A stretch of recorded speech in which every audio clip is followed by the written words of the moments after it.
So the graph of y equals f of x is shown on the grid below.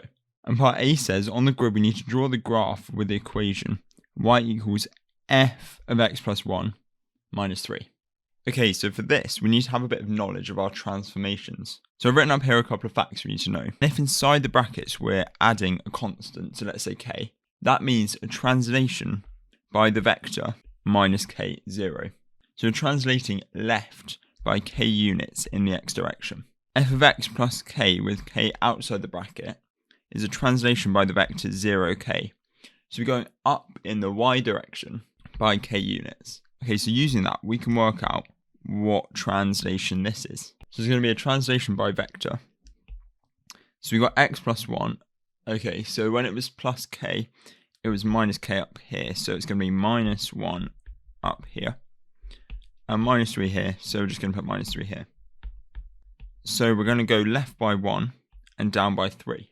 Okay, so I'm going to look at all these individual points and map where they're going to go to. So this one, we're going to go left by 1, down by 3. 1, 2, 3. Okay, this one, left by 1, down by 3, so it'll be here. Left by 1, down by 3.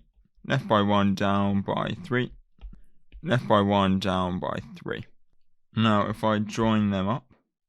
So there we go, we've got a translated graph. So it's now got the equation y equals f of x plus 1 minus 3. So in this question, you just get 2 marks if you do that correctly. Okay, look at part B now. It says that the point A, minus 2, 1, lies on the graph y equals f of x. When the graph of y equals f of x is transformed to the graph with the equation y equals f of minus x, point A is mapped to point B. Write down the coordinates of point B. So look at y equals f of minus x. F of minus x is, and last time we looked at translations, this time we look at reflection in the y-axis. So we're going to have a look at our point A here. So if we're reflecting it from here in the y-axis, okay, so we're 2 along here. So if we flip it over, it's going to be 2 here. And that's going to be 2, 1. That also makes sense because if we're flipping it in the y-axis, the values that are changing are in the x-axis. So all we have to do is negate the x value here. So here it's minus 2 and here it's 2. So our final answer is 2, 1. And doing that gets us 1 mark.